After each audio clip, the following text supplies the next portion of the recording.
Hello friends, स्वागत है आपका मेरे चैनल स्टडी विद फर्रू में। दोस्तों, आज हम class 12 biology chapter 3 human reproduction के जो नीट 2013 से नीट 2019 तक आए हुए क्वेश्चन हैं वो हम सोल्व करेंगे। सबसे पहला क्वेश्चन है नीट 2019 में पूछा गया। इसमें क्या कहा गया? Colostrum the yellowish fluid secreted by mother during the initial days of lactation, यानी प्रेगनेंसी के बाद या फिर चाइल्ड को बर्थ देने के बाद जो मदर मिल्क प्रोड्यूस करती है शुरुआती दिनों में लैक्टेशन, तो लैक्टेशन के शुरुआती दिनों में जो मिल्क में एक येलोइश फ्लूइड पाया जाता है जिसे हम कोलोस्ट्रम कहते हैं, तो वो क्या करता है, वो जो न्यूबॉर्न बेबीज़ होते हैं उनको इम्यूनिटी प्रोवाइड कराता है। तो ऐसा उस कोलोस्ट्रम में क्या होता है कि जो न्यूबॉर्न बेबी हैं उसको वो इम्यूनिटी प्रोवाइड करा रहा है, ये हमें बताना है। क्या उसमें नेचुरल किलर सेल होते हैं या मोनोसाइट या मैक्रोफेजेस या इम्यूनोग्लोबिन? तो इसका जो करेक्ट आंसर है वो है इम्यूनोग्लोबिन ए। हमने हमने एनसीईआरटी में पढ़ा है कि जो कोलेस्ट्रम होता है उसमें आईजीए पाया जाता है। आईजीए, तो वो आईजी का मतलब होता है इम्यूनोग्लोबिन, तो इम्यूनोग्लोबिन ए उसमें प्रेजेंट होता है। इसका आंसर है फोर्थ। अब दूसरा क्वेश्चन है नीट 2019 में पूछा गया। Select the correct sequence for transport of sperm cells in male reproductive system. जो मेल रिप्रोडक्टिव सिस्टम होता है उसमें जो स्पर्म ट्रांसपोर्ट होते हैं तो उसका करेक्ट सीक्वेंस क्या होता है? तो इसका आंसर है सेकंड। ये सीक्वेंस हमें याद रखना है क्योंकि ये सीक्वेंस इंपॉर्टेंट है और कई नीट में ये कई बार पूछा गया है। तो इसका सीक्वेंस सबसे पहले क्या होगा? सेमिनिफरस ट्यूब्यूल्स, वहाँ पर वो प्रोड्यूस होंगे। उसके बाद वो रेटेटेस्टिस में जाएंगे, रेटेटेस्टिस से होते हुए फिर वास एफ्रेंटिया में जाएंगे, फिर एपिडिडाइमिस में जाएंगे, एपिडिडाइमिस से फिर वो जाएंगे ट्रांसपोर्ट होके वास डिफरेंस में, वास डिफरेंस से जाएंगे वो इजैकुलेटरी डक्ट में, वहाँ से फिर यूरिथ्रा में और उसके बाद यूरिथ्रल मियोटस से वो इजैकुलेट हो जाएंगे। तो ये पूरा का पूरा सीक्वेंस हमें याद रखना है। सबसे पहले सेमिनिफरस ट्यूब्यूल्स, रेटेटेस्टिस, उसके बाद vas efferentia, epididymis, vas deferens, ejaculatory duct, urethra और यूरिथ्रल मियोटस। ये पूरा का पूरा सीक्वेंस याद रखना है क्योंकि ये नीट में यहाँ से भी पूछा जा सकता है, एपिडिडाइमिस से वास डिफरेंस, इजैकुलेटरी डक्ट। तो ये पूरा का पूरा इंपॉर्टेंट सीक्वेंस है। तो इसका answer second. Question number 3 NEET 2018 में ये पूछा गया है। इसमें क्या कहा गया? Hormone secreted by the placenta to maintain pregnancy are. जो प्लासेंटा होता है वो कुछ हार्मोन सेक्रेट करता है प्रेगनेंसी को मेंटेन करने के लिए। तो इसमें हमें बताना है वो हार्मोन्स कौन कौन से हैं, इंपॉर्टेंट हार्मोन्स हैं। इसका आंसर है सी। वो हार्मोन्स है HCG, HPL, प्रोजेस्ट्रोजेंस और एस्ट्रोजेंस। प्लासेंटा ये 4 हार्मोन क्या करता है? सेक्रेट करता है और प्रेगनेंसी को मेंटेन करता है। ये हमें याद रखने हैं चारों के चारों हार्मोन्स। अगला क्वेश्चन है नीट 2018 में पूछा गया है, क्वेश्चन नंबर 4। इसमें क्या कहा गया? The difference between spermiogenesis and spermiation is. Spermiogenesis यानी जब स्पर्म का फॉर्मेशन होता है तो उस समय कुछ इवेंट्स आते हैं और उन इवेंट्स को स्पेसिफिक टर्म के नाम से हम जानते हैं। तो इसमें यही 2 इवेंट दी गई है इसमें, एक तो स्पर्मियोजेनेसिस और एक स्पर्मेशन। तो इन दोनों के बीच में हमें डिफरेंस बताना है। तो पहले हमें पता होना चाहिए स्पर्मियोजेनेसिस क्या होता है। स्पर्मेजेनेसिस होता है maturation of spermatid into mature spermatozoa, यानी जब स्पर्मेटिड स्पर्मेटोजोआ में मैच्योर होकर कन्वर्ट हो जाते हैं तो उस प्रोसेस को हम कहते हैं स्पर्मेजेनेसिस। और स्पर्मेशन का मतलब होता है, स्पर्मेशन वह प्रोसेस है जिसके द्वारा मैच्योर स्पर्मेटिड सर्टोली सेल से रिलीज होते हैं। यानी स्पर्मियोजेनेसिस में तो क्या हो रहे हैं? स्पर्मेटिड मैच्योर होकर स्पर्मेटोजोआ में कन्वर्ट हो रहे हैं। स्पर्मिएशन वह प्रोसेस है जिसके द्वारा मैच्योर स्पर्मेटिड सर्टोली सेल से रिलीज होते हैं। तो ये इसका ऑप्शन आंसर है option number D. D is the correct answer. इसमें क्या कहा गया? In spermiogenesis spermatozoa are formed. स्पर्मेजेनेसिस में स्पर्मेटोजोआ बनते हैं। यही मैंने बताया कि स्पर्मेटिड से स्पर्मेटोजोआ का फॉर्मेशन होता है मैच्योर होकर। While in spermiation spermatozoa are release from Sertoli cell. और जो स्पर्मिएशन होता है उसमें स्पर्मेटोजोआ सर्टोली सेल से रिलीज हो जाते हैं सेमिनिफरस ट्यूब्यूल की कैविटी में। तो ये D is the correct answer. बाकी ऑप्शन दे रखे हैं। ऑप्शन नंबर ए में स्पर्मेजेनेसिस में क्या बताया है कि स्पर्मेटिड्स बनते हैं, और स्पर्मेशन में बताया कि स्पर्मेटोजोआ का फॉर्मेशन होता है गलत ऑप्शन है। बाकी ये तीनों गलत है, ये हमें टर्म याद रखनी है।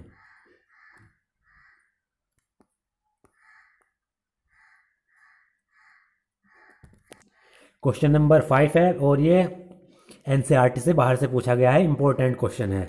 इसमें क्या कहा गया, the amnion of mammalian embryo is derived from. Mammalian embryo का जो एमनियन होता है वो किससे बनता है? तो पहले तो हमें एमनियन पता होना चाहिए। एमनियन क्या है? जब भी एम्ब्रियो सबसे पहले बनता है, एम्ब्रियो जब सबसे पहले बनता है यानी सब एम्ब्रियो बन गया, तो एम्ब्रियो के बनने के बाद उसके ऊपर एक मेम्ब्रेन आ जाती है जो उसको क्लोजली कवर करके रखती है। तो उस मेम्ब्रेन को हम कहते हैं एमनियन। तो एमनियन वह मेम्ब्रेन है जो एम्ब्रियो को क्लोजली कवर करके रखती है जब एम्ब्रियो शुरुआत में बनता है। तो इसमें कहा गया कि जो मेमेलियन एम्ब्रियो की एमनायन है वो किससे बनती है, ये हमें बताना है। इसका करेक्ट आंसर है option number A. Mammalian embryo की जो एमनियन मेम्ब्रेन है, एमनियन कवरिंग है, वो एक्टोडर्म और मेसोडर्म से बनती है। ये इज द करेक्ट ऑप्शन, ये हमें याद रखना है। क्वेश्चन नंबर 6 नीट 2018 में ये पूछा गया है। इसमें क्या कहा गया, match the items given in column first with those in column second. Column first में कुछ आइटम दिए गए हैं और कॉलम सेकंड में, इनको हमें मैच करना है और जो नीचे ये करेक्ट ऑप्शन दिए गए हैं इनसे हमें करेक्ट ऑप्शन सेलेक्ट करना है। तो सबसे पहले कहा गया इसमें प्रोलिफरेटिव फेज, सेक्रेटरी फेज और मेंस्ट्रुएशन। तो हमें पता लग गया है किससे रिलेटेड है ऑप्शन से, ये मेंस्ट्रुअल साइकिल से रिलेटेड ऑप्शन हैं। तो ये हम देखते हैं। सबसे पहले column first, column second. Option number A क्या दिया गया इसमें, प्रोलिफरेटिव फेज। तो इसमें से हमें सेलेक्ट करना है कि प्रोलिफरेटिव फेज किससे रिलेटेड है। क्या प्रोलिफरेटिव फेज में एंडोमेट्रियल लाइनिंग ब्रेक डाउन होती है? गलत। क्या प्रोलिफरेटिव फेज फॉलिकुलर फेज होता है? ये सही है। क्या प्रोलिफरेटिव फेज को ल्यूटिल फेज कहते हैं? ये गलत। तो हमें पता लग गया एक एक ऑप्शन क्या है। एक ऑप्शन है सेकंड, प्रोलिफरेटिव फेज को फॉलिकुलर फेज भी कहते हैं।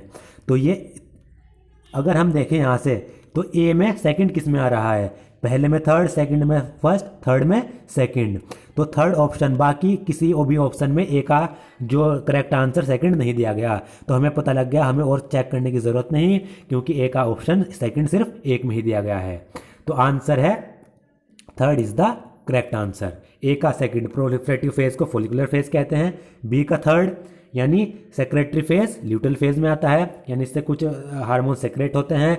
सी का फर्स्ट, मेंस्ट्रुएशन। मेंस्ट्रुएशन कब होता है, जब एंडोमेट्रियल लाइनिंग ब्रेक डाउन हो जाती है। तो third is the correct answer. ऐसे हमें ये मैच करने हैं। अब ये नीट 2017 में पूछा गया और ये भी एनसीईआरटी से बाहर का क्वेश्चन, इंपॉर्टेंट क्वेश्चन है। इसमें पूछा गया कैपेसिटेशन अकर्स इन। कैपेसिटेशन किस में होता है? तो सबसे पहले तो हमें कैपेसिटेशन पता होना चाहिए। कैपेसिटेशन वह चेंज होता है जो स्पर्म में होगा और इस चेंज की मदद से जो स्पर्म है वो एग को फर्टिलाइज कर पाएगा। और हमें पता होना चाहिए कैपेसिटेशन कहाँ है। कैपेसिटेशन हमेशा फीमेल रिप्रोडक्टिव ट्रैक्ट में होता है। तो कैपेसिटेशन की कंप्लीट डेफिनेशन क्या हुई, कैपेसिटेशन वह चेंज होते हैं जो स्पर्म में होंगे और फीमेल रिप्रोडक्टिव ट्रैक्ट में होंगे, जिससे स्पर्म क्या कर सकेगा, एग को फर्टिलाइज कर सकेगा। तो C is the correct option. Capacitation हमेशा फीमेल रिप्रोडक्टिव ट्रैक्ट में होता है। जो चेंज स्पर्म में आते हैं वो फीमेल रिप्रोडक्टिव ट्रैक्ट में आएंगे। C is the correct option. Question number 8 NEET 2016 phase first में पूछा गया है। इसमें क्या कहा गया, changes in GnRH gonadotropin releasing hormone pulse frequency in female is controlled by circulating levels of. जो गोनेडोट्रोपिन रिलीजिंग हार्मोन्स होते हैं, GnRH होते हैं, उनकी फ्रीक्वेंसी को फीमेल में किस हार्मोन के सर्कुलेटिंग लेवल्स क्या करते हैं, कंट्रोल करते हैं। यानी फीमेल्स में जो GnRH होते हैं हार्मोन्स, उनको कौन से हार्मोन्स कंट्रोल करते हैं। तो इसका 8 क्वेश्चन का आंसर है C is the correct option, estrogen and progestogen. Female में एस्ट्रोजन और प्रोजेस्ट्रोन हार्मोन जो होते हैं वही GnRH के लेवल को, इसकी फ्रीक्वेंसी को कंट्रोल करते हैं। तो C is the correct option. Question number 9 NEET 2016 phase first में पूछा गया। इसमें क्या कहा गया, fertilisation in human is practically feasible only if. Humans में फर्टिलाइजेशन कब होगा, यानी हमने पढ़ा है कि जो ह्यूमंस बीइंग होते हैं उनमें कोइटस तो होता है, लेकिन सभी कोइटस फर्टिलाइजेशन में नहीं होते, सभी में जाइगोट नहीं बनता। तो इसमें पूछा गया कि फर्टिलाइजेशन ह्यूमंस में फिजिबल कब होगा, यानी जाइगोट कब बनेगा, फर्टिलाइजेशन कंप्लीट कब होगा। तो इसमें अगर हम इसके ऑप्शन देखें, पहले ऑप्शन में क्या कहा गया, the ovum and sperm are transported simultaneously to ampullary isthmic junction of the cervix. जो ओवम होते हैं, ओवम होता है और स्पर्म होता है, वो एक साथ एम्पलरी स्टमिक जंक्शन, कर्विक्स के एम्पलरी स्टमिक जंक्शन में ट्रांसपोर्ट किए जाएं। तो ये यहाँ तक तो सही है कि जो ओवम और स्पर्म है वो साथ साथ एम्पलरी स्टमिक जंक्शन में जाने चाहिए, लेकिन एम्पलरी स्टमिक जंक्शन कर्विक्स का नहीं होता, गलत ऑप्शन। दूसरा, the sperm are transported into cervix within 48 hours of release of ovum in uterus. जो स्पर्म होते हैं वो ओवम जब यूट्रस में रिलीज हो जाता है उसके 48 घंटे तक क्या होना चाहिए, स्पर्म को ट्रांसपोर्ट कर देना चाहिए कर्विक्स में, गलत ऑप्शन। तीसरा, the sperm are transported into vagina just after the release of ovum in fallopian tube. जो स्पर्म होते हैं वो वेजाइना में ओवम के ट्रांसपोर्ट होने, ओवम जब फैलोपियन ट्यूब में रिलीज हो जाए उसके ट्रांसपोर्ट होने के बाद स्पर्म को वेजाइना में ट्रांसपोर्ट कर देना चाहिए, गलत ऑप्शन। तो D option is the correct option. इसमें क्या कहा गया, इसमें कहा गया कि जो ओवम और स्पर्म्स हैं उनको एक साथ एम्पलरी स्टमिक जंक्शन में ट्रांसपोर्ट कर देना चाहिए फैलोपियन ट्यूब के। ओवम और स्पर्म को, यानी जो फैलोपियन ट्यूब का एम्पलरी स्टमिक जंक्शन होता है उसमें जब ओवम और स्पर्म एक साथ ट्रांसपोर्ट होंगे तभी फर्टिलाइजेशन कंप्लीट फिजिबल होगा। तो D is the correct option, ये हमें याद रखना है।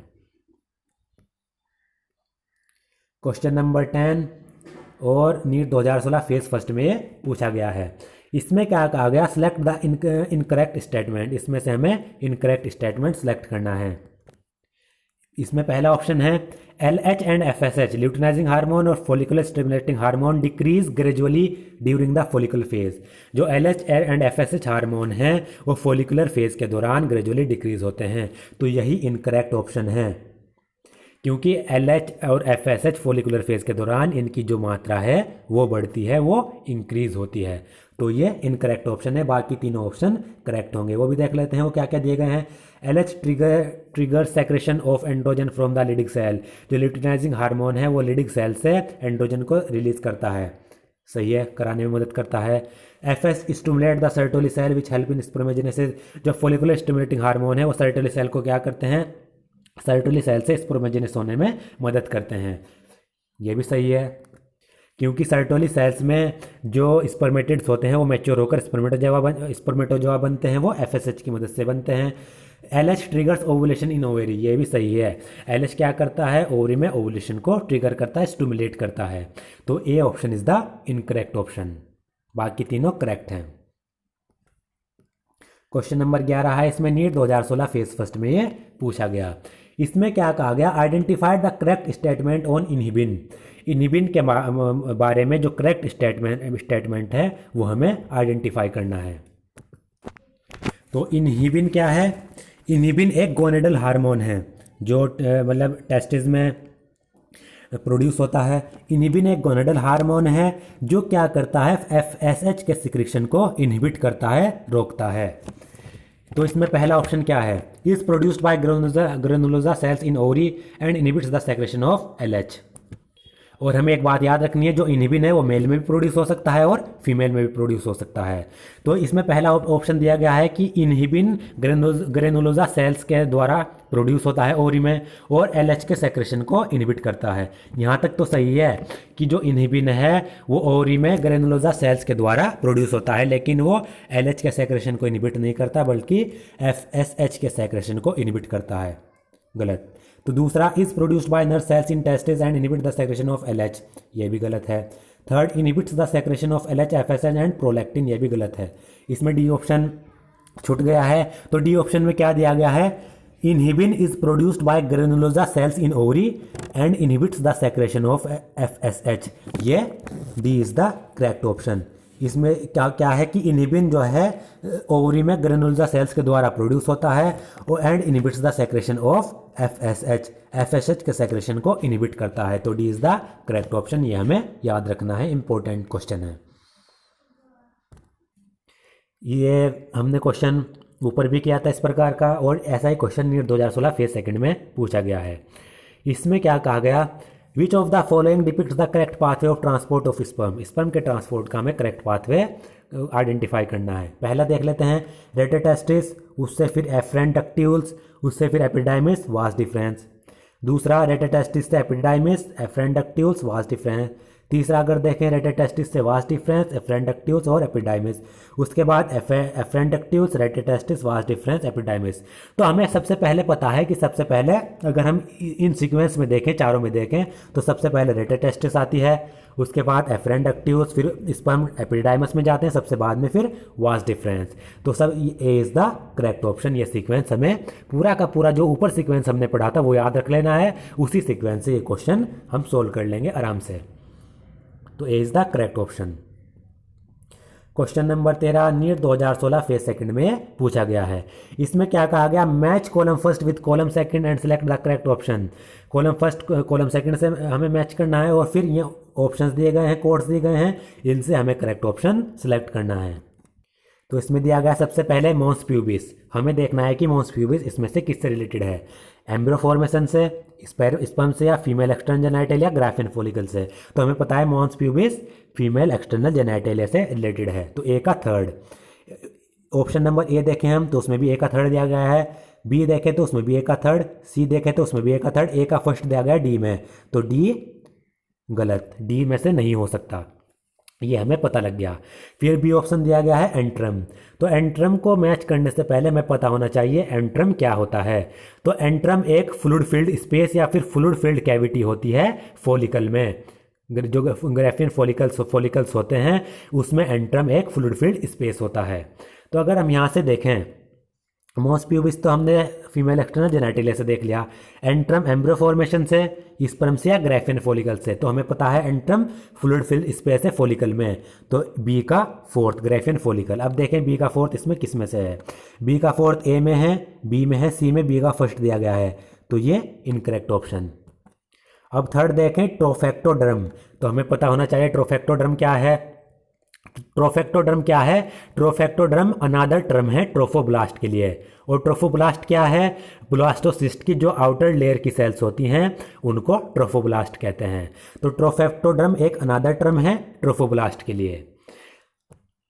तो ये तो हो गया ग्राफिन फॉलिकल।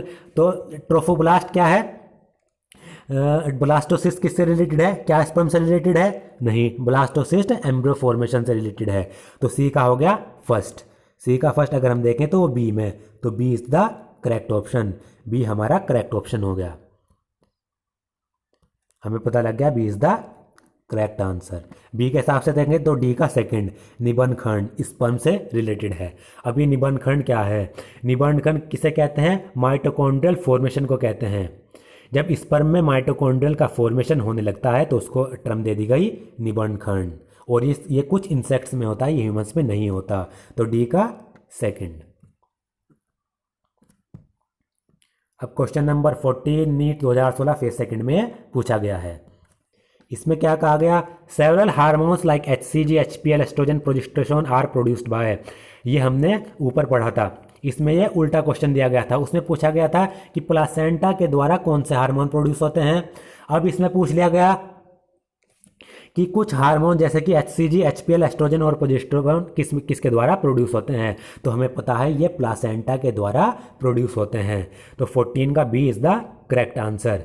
क्यों, ये प्लासेंटा के जो हार्मोन्स हैं मोस्ट इंपॉर्टेंट है, क्योंकि पहले पूछा गया प्लासेंटा के द्वारा कौन से हार्मोन प्रोड्यूस होते हैं, अब पूछ लिया गया कि हार्मोन्स किसके द्वारा प्रोड्यूस होते हैं। तो ये क्वेश्चन किसी ना किसी तरीके से रिपीट होता रहता है। तो ये हार्मोन्स प्लासेंटा के द्वारा रिलीज होते हैं। क्वेश्चन नंबर 15 AIPMT 2015 में पूछा गया। इसमें क्या कहा गया, in human female meiosis second is not completed until. Human females में जो मियोसिस सेकंड का प्रोसेस होता है वो कब तक नहीं होता, यूट्रीन के इम्प्लांटेशन तक, या फिर बर्थ तक, प्यूबर्टी तक। तो प्यूबर्टी तक तो मियोसिस सेकंड नहीं होता, बर्थ के दौरान भी मियोसिस सेकंड नहीं होता कंप्लीट। यूट्रीन इम्प्लांटेशन और फर्टिलाइजेशन, इनमें से हमें सुटेबल आंसर करना है। तो जो ह्यूमन फीमेल्स है उसमें फर्टिलाइजेशन से कुछ देर पहले ही जब स्पर्म उससे फर्टिलाइज कर देता है तो उसके द्वारा क्या होता है, मियोसिस सेकंड कंप्लीट हो जाता है। तो D is the correct option, बाकी सब गलत हैं। ह्यूमन फीमेल्स में मियोसिस कब होता है? जब फर्टिलाइजेशन हो जाता है, यानी स्पर्म और एग का जब फ्यूजन हो जाएगा उस समय फीमेल्स में मियोसिस सेकंड कंप्लीट हो जाएगा। तो fertilisation is the correct answer, ये हमें याद रखना है। क्वेश्चन नंबर 16 AIPMT 2015 में पूछा गया है। इसमें क्या कहा गया? Which of the following layers in an antral follicle is acellular? Antral follicle कहते हैं ग्राफियन फॉलिकल को या फिर मैच्योर फॉलिकल को। तो इनमें से कौन सी लेयर ग्राफियन फॉलिकल में एसेलुलर होती है, यानी बिना सेल की बनी हुई होती है? तो इसका करेक्ट आंसर है zona pellucida layer. Zona pellucida layer जो ग्राफियन फॉलिकल या फिर एंट्रल फॉलिकल में होती है वो एसेलुलर होती है। बाकी स्ट्रोमा या ग्रेनुलोसा, थिका इंटरना, ये सब इनकरेक्ट ऑप्शंस है। B is the correct options. Question number 17 AIPMT 2015 में पूछा गया है। इसमें क्या कहा गया? Which of the following events is not associated with ovulation in human female? इनमें से कौन सा इवेंट जब ह्यूमन फीमेल्स में ओवुलेशन होता है, एग रिलीज होता है, तो उस समय इनमें से कौन सा इवेंट उससे जुड़ा हुआ नहीं है? रिलीज ऑफ सेकेंडरी ओसाइट, क्या उस समय सेकेंडरी ओसाइट रिलीज होता है? ये सही है। LH सर्ज, ये भी सही है, क्योंकि मेंस्ट्रुअल साइकिल के दौरान हमने देखा है कि जब पीक लेवल होता है LH का उसको LH सर्ज कहते हैं। डिक्रीज इन एस्ट्रेडाइओल, ये ऑप्शन गलत है, ये इससे जुड़ा हुआ नहीं है। और full development of Graafian follicle, ये भी ओवुलेशन से जुड़ा हुआ है। सेकेंडरी ओसाइट का फॉर्मेशन, LH सर्ज का, और ग्राफियन फॉलिकल का जो फुल डेवलपमेंट होना है, ये सब ओवुलेशन से जुड़े हुए हैं। बाकी डिक्रीज इन एस्ट्रेडाइओल ये ओवुलेशन से जुड़ा हुआ नहीं है, ये इसका आंसर है।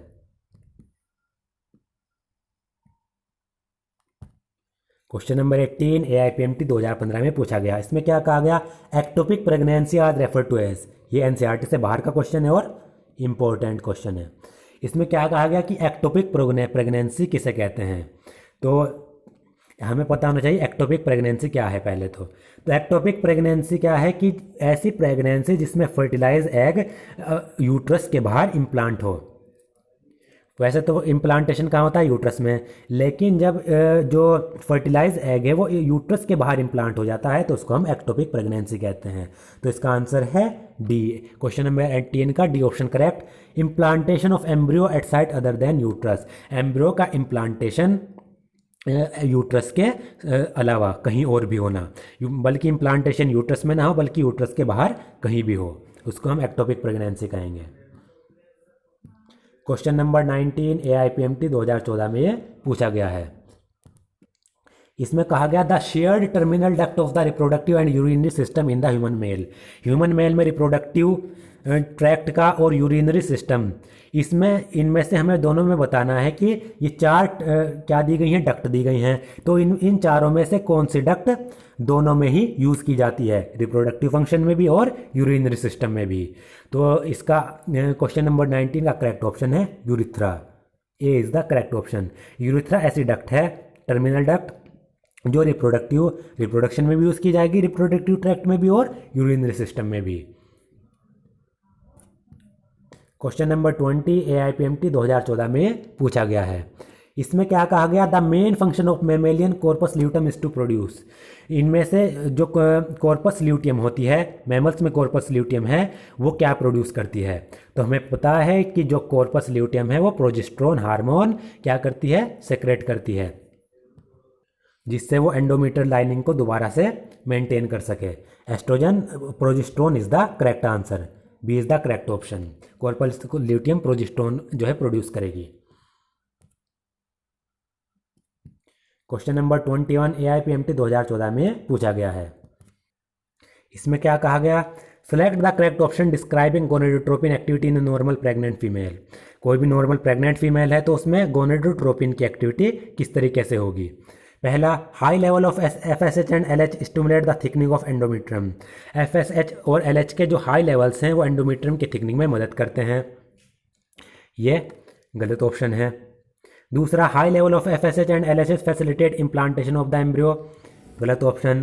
Question number C, high level of HCG stimulate the synthesis of estrogen and progesterone, C is the correct option.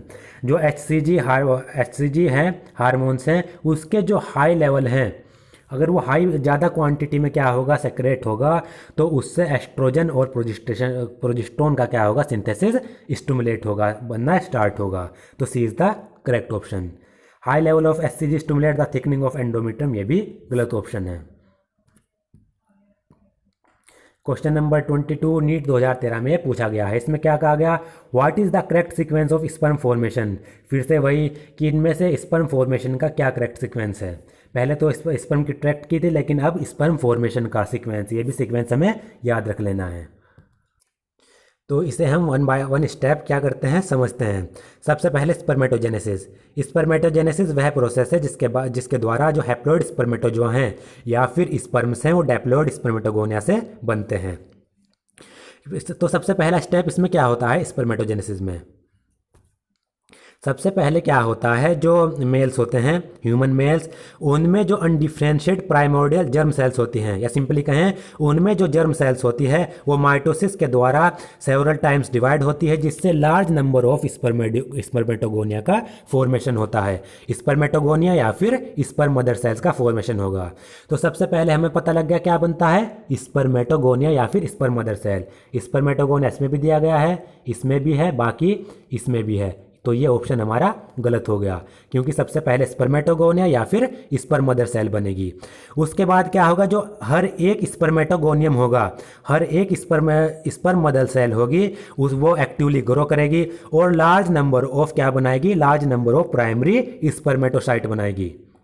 तो उसके बाद क्या बनेंगे, प्राइमरी स्पर्मेटोसाइट्स। तो स्पर्मेटोसाइट इसमें बन रहे हैं, इसमें बन रहे हैं, तो ये ऑप्शन हमारा ये भी गलत हो गया। अब हमारे पास दो बचे। पहले तो स्पर्म मदर सेल, स्पर्मेटोगोनिया बनी, उसके बाद स्पर्मेटोसाइट्स बनी। उसके बाद क्या होगा, जो स्पर्मेटोसाइट्स हैं, पहले तो प्राइमरी स्पर्मेटोसाइट बने, उसके बाद सेकेंड स्पर्मेटोसाइट बनेंगे। लेकिन सेकेंड स्पर्मेटोसाइट में क्या होगा, वो मैच्योर होने के बाद डिवाइड करेगी, माइटोटिक डिवीजन से डिवाइड करेगी, और डिवाइड होने के बाद 4 हैप्लॉइड स्पर्मेटिड्स बना लेंगी। तो उसके बाद क्या बन रहे हैं, स्पर्मेटिड्स बन रहे हैं। इसमें क्या दिया है, स्पर्मेटोजोआ। तो स्पर्मेटोजोआ क्या बनते हैं, स्पर्मेटोजोआ कहते हैं स्पर्म्स को। तो पहले स्पर्मेटोगोनिया, फिर स्पर्मेटोसाइट्स, उसके बाद स्पर्मेटिड्स और उसके बाद स्पर्मेटोजोआ। तो B is the correct option. तो ये हमें सीक्वेंस याद रखना है और इन टर्म को भी याद रखना है कि किस टर्म को क्या कहते हैं। क्वेश्चन नंबर 23 नीट 2013 में पूछा गया है। इसमें क्या कहा गया, which one of the following is not the function of placenta. इनमें से कौन सा प्लासेंटा का फंक्शन नहीं है। पहला, facilitate removal of carbon dioxide and waste material from embryo. ये करेक्ट ऑप्शन है, क्योंकि प्लासेंटा एम्ब्रियो से कार्बन डाइऑक्साइड और वेस्ट मटेरियल को रिमूव करती है। दूसरा, सेक्रेट ऑक्सीटोसिन ड्यूरिंग पार्चुरेशन। ये गलत ऑप्शन है और यही आंसर है, क्योंकि ये प्लासेंटा का फंक्शन नहीं है। प्लासेंटा ऑक्सीटोसिन हार्मोन को रिलीज नहीं करती है। बाकी प्लासेंटा ये भी करती है, facilitate supply oxygen and embryo को न्यूट्रिएंट्स और ऑक्सीजन सप्लाई करती है, साथ साथ ऑस्ट्रोजन को भी रिलीज करती है। तो बी प्लासेंटा का फंक्शन नहीं है, ये हमें याद रखना है।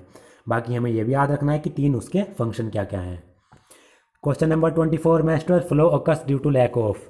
इनमें 4 ऑप्शन है, इनमें से पूछा गया है कि मेंस्ट्रुअल फ्लो फीमेल में किसके कारण होता है, किसकी कमी के कारण होता है। क्या वो ऑक्सीटोसिन की कमी के कारण होता है, वैसोप्रेसिन, प्रोजेस्टेरोन या फिर एफएसएच। तो हमें पता है जो ह्यूमन फीमेल्स हैं उसमें मेंस्ट्रुअल फ्लो प्रोजेस्टेरोन हार्मोन की कमी के कारण होता है, क्योंकि प्रोजेस्टेरोन हार्मोन की जब कमी हो जाती है तो उसके बाद क्या होता है, एंडोमेट्रियल लाइनिंग ब्रेक डाउन होती है। तो इसी एंडोमेट्रियल लाइनिंग को दोबारा बनाने के लिए जो कॉर्पस ल्यूटियम होता है वो प्रोजेस्टेरोन हार्मोन ही क्या करता है, रिलीज करता है। तो इससे पता लग गया प्रोजेस्टेरोन हार्मोन एंडोमेट्रियल लाइनिंग की मेंटेनिंग के लिए इंपॉर्टेंट है। जब इसकी कमी होगी तो क्या होगा, मेंस्ट्रुअल साइकिल हो जाएगा, मेंस्ट्रुअल फ्लो हो जाएगा। दोस्तों, आज का मेरा वीडियो अगर आपको पसंद आया हो तो प्लीज़ मेरे चैनल को सब्सक्राइब करें, शेयर करें और लाइक करें।